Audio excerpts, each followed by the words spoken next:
How about the Vice President? Yes, the Vice President is a lawyer. She is a Yes. lawyer? Yes. Okay, she is a Yes. lawyer? Yes. Here, and our resource person, again, does not have to be defensive. I just want to check, Mr. Chair, why am I being asked these things? These are all hypothetical. Why am Mr. Chair, the resource person is not yet recognized, so I Your should Honor, be allowed to I'm not finish. finished answering, Your Honor. My I'm not answer finished was with my Attorney- question. Can I explain first Ay, before hindi I po. said yes or no? Gusto ko po manang malaman kung tingin nyo po posible na yun, may ganong sitwasyon. And can you also attest na merong mga may apelidong Piato?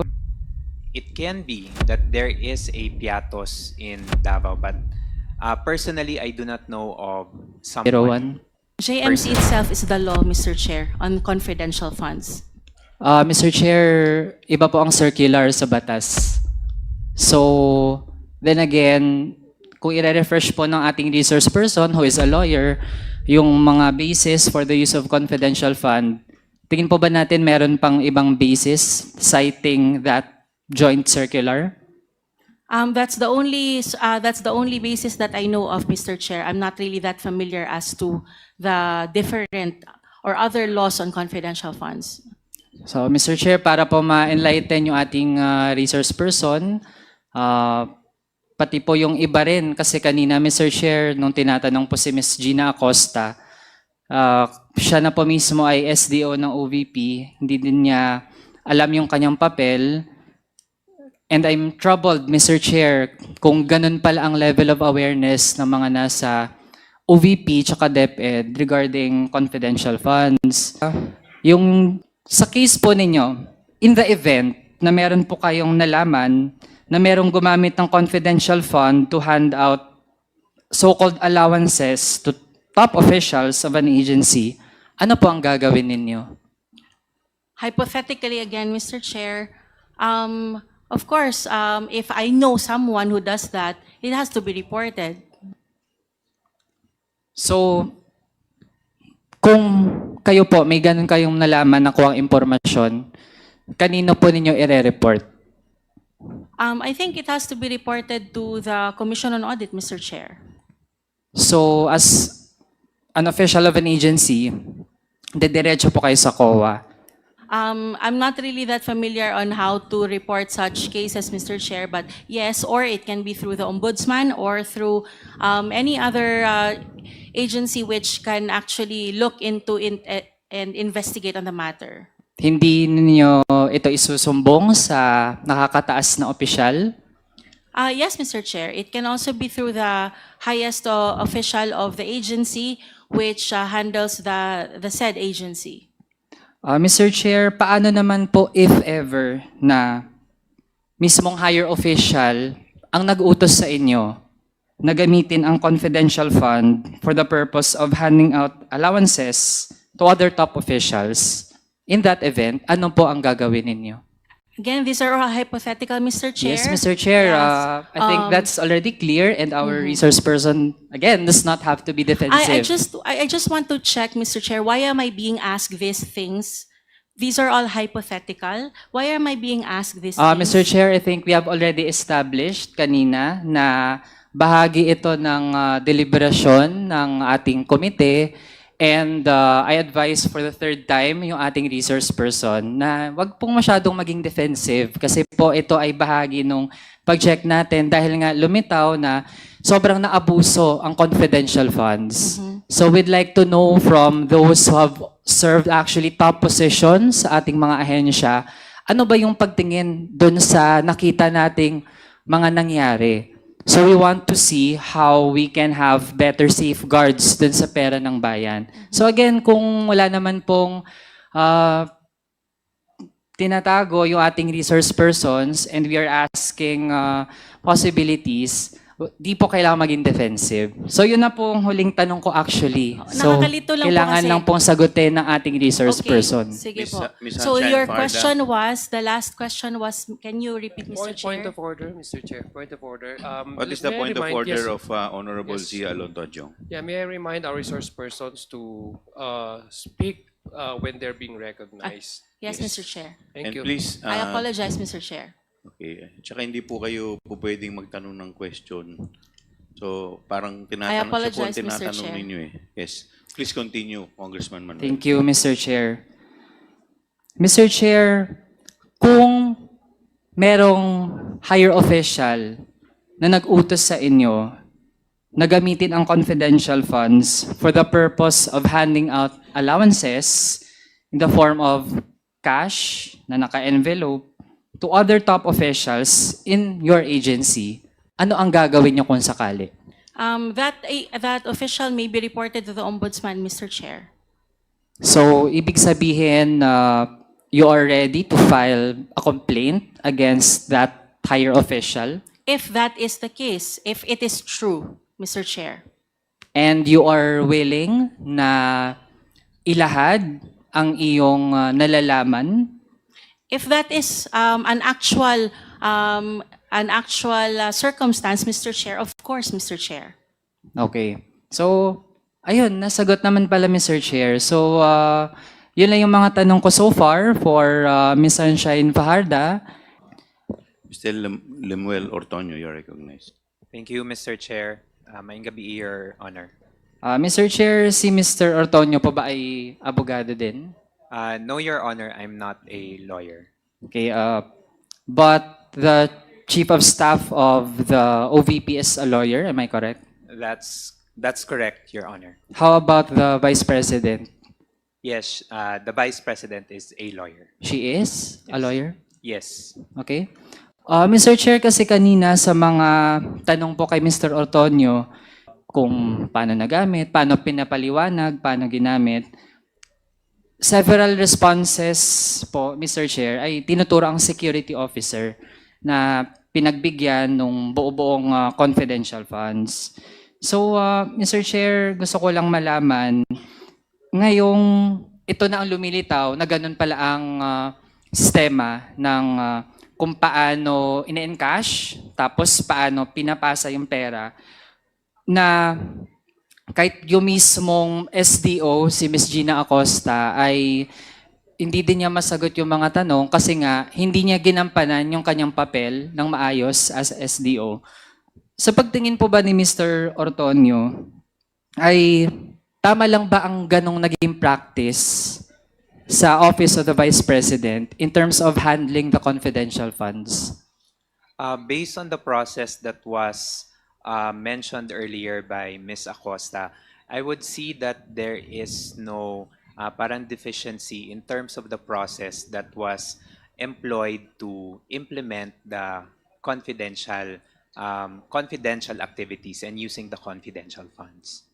Ibig sabihin sa pagtingin po, Mr. Chair, ni Mr. Ortonio, na yung SDO in-encash ng buong-buo yung confidential funds mula sa isang cheque, tapos binigay din ng buo doon sa security officer, tapos yung security officer lang pa yung nakakaalam saan napupunta, tapos sasabihin po ng Chief of Staff, hindi niya alam paano nagamit, kahit po yung SDO hindi rin alam. Tingin niyo po okay lang yun?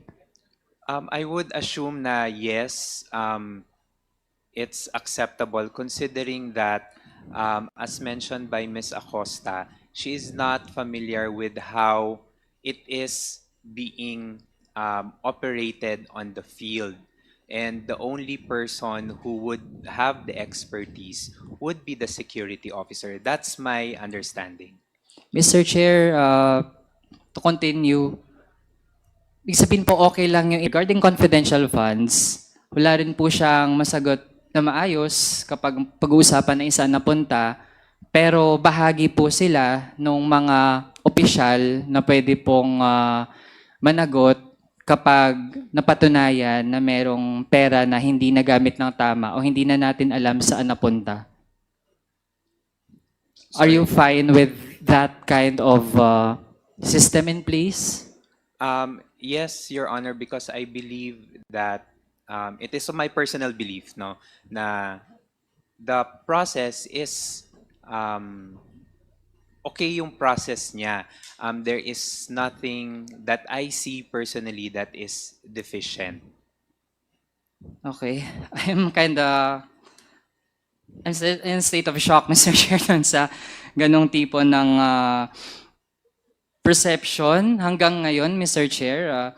So, kung okay lang pala, dahil nga merong lumitaw na Mary Grace Piatos na pumirma doon sa isang acknowledgement receipt na pinagamitan ng confidential funds ng Office of the Vice President. Again, may I confirm na galing din po kayong Davao? That's correct, Your Honor. Where in particular po sa Davao region? Davao City. Davao Davao City. City. And can you also attest na merong mga may apelidong Piato? It can be that there is a Piatos in Davao, but personally, I do not know of someone personally. Kasi Mr. Chair, well, madali din naman pong i-check online somehow.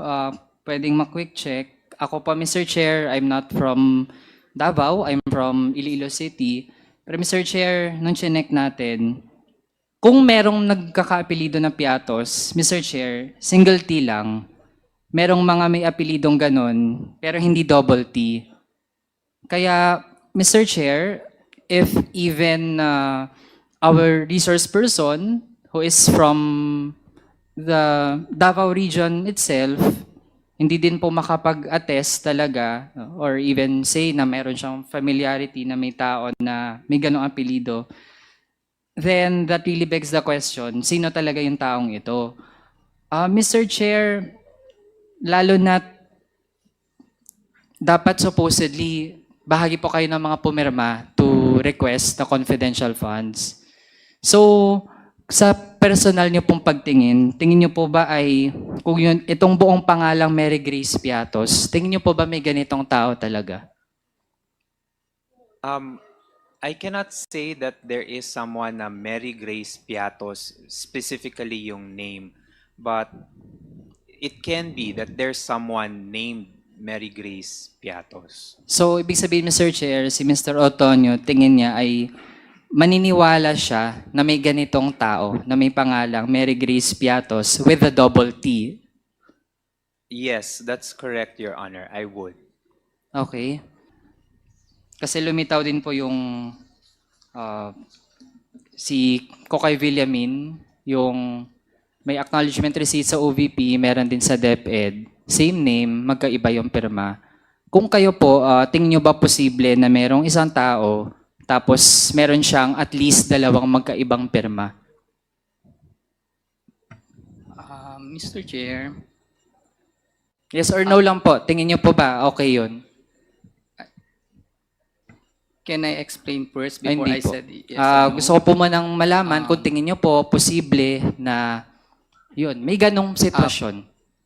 Possible po, Your Honor. Possible. Paano po siya pwedeng maging posible? Kasi po, sa akin lang pong pananaw, kapag sa akin lang, hindi po talaga ako magbibigay ng tunay kong pangalan.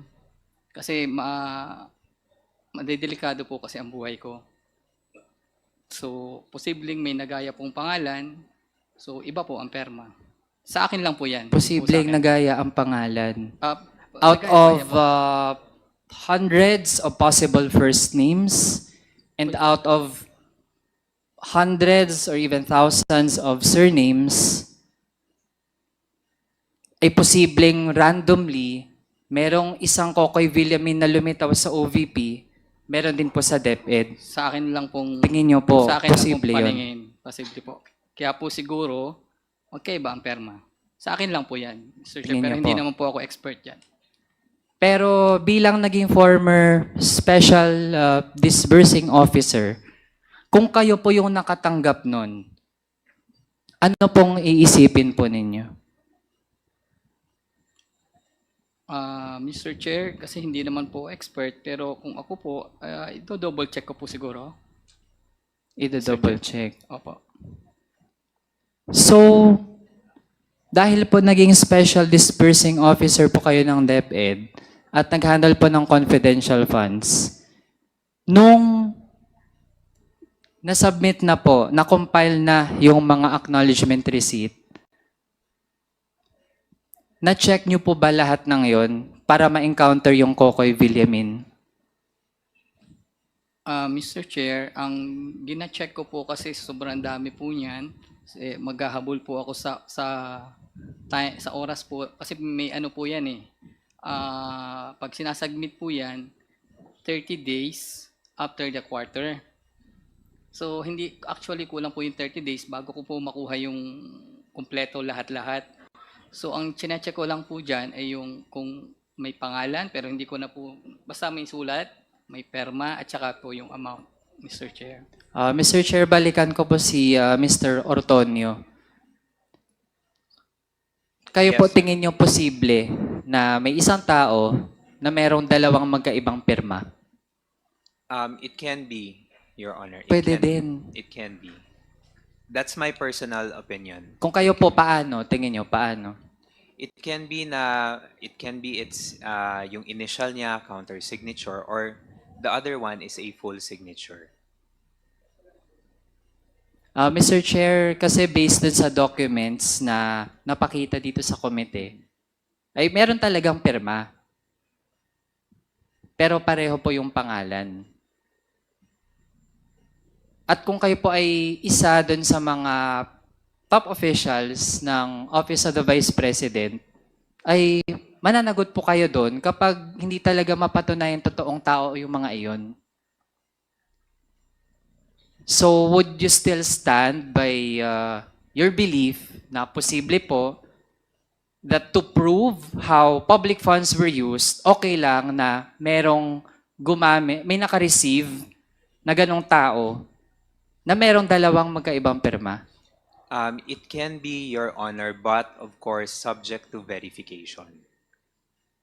So kung kayo po malalaman nyo na may ganun pala, ano yung gagawin nyo? Double check, Your Honor. Double check and verify. Okay, Mr. Chair, hearing that, actually, lalo ko pong naiintindihan bakit nangyari itong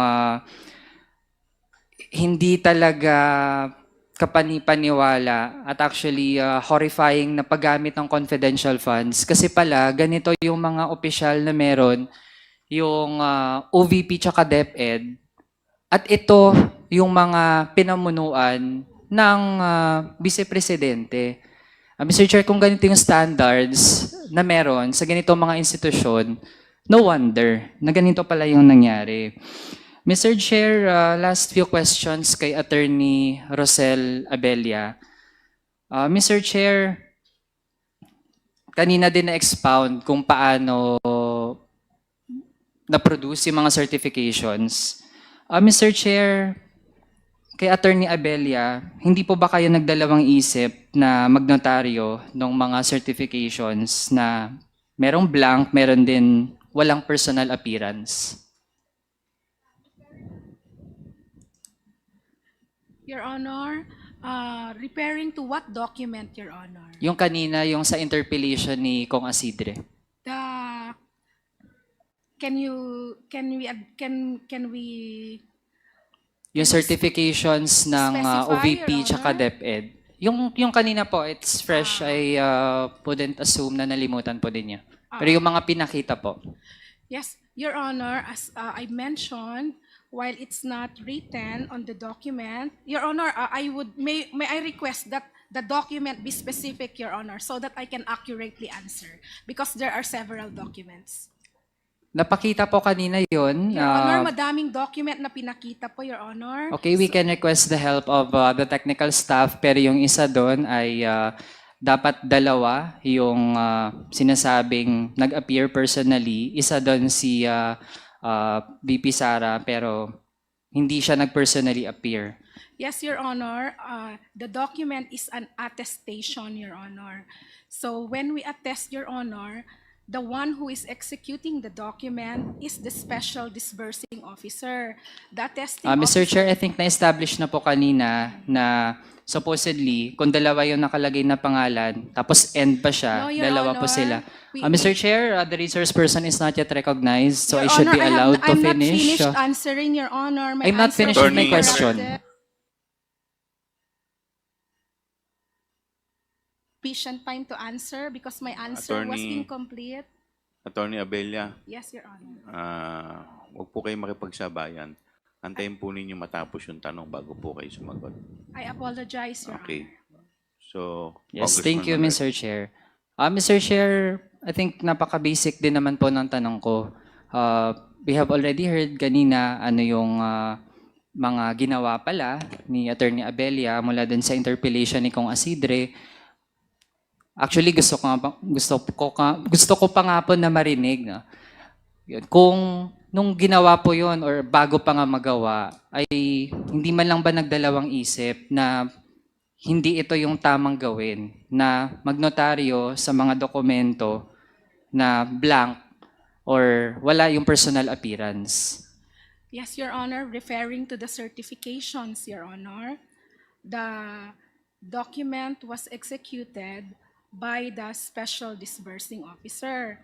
On the part of the attestation, Your Honor, ang understanding ko po dyan ay she was witnessing, Your Honor, and under the COA rules, Your Honor, ang talagang nag-o-oath, Your Honor, I think it's section 4.15, Your Honor, the one taking that oath is the SDO, Your Honor. That's why she is the one who is required to have a personal appearance. Yun po yung understanding ko, Your Honor. So, Mr. Chair, kung hindi po nagdadalawang isip si Attorney Abella and she stands with what she did at gusto ko pa pong makita kung merong remorse man lang or any sense na posibleng baka naisip niya ay hindi tama yung ginawa niya tapos mapaisip man lang siya na pwedeng makahingi siya ng tawa dito sa komite natin or sa taong bayan kasi we owe it to the Filipino people, Mr. Chair.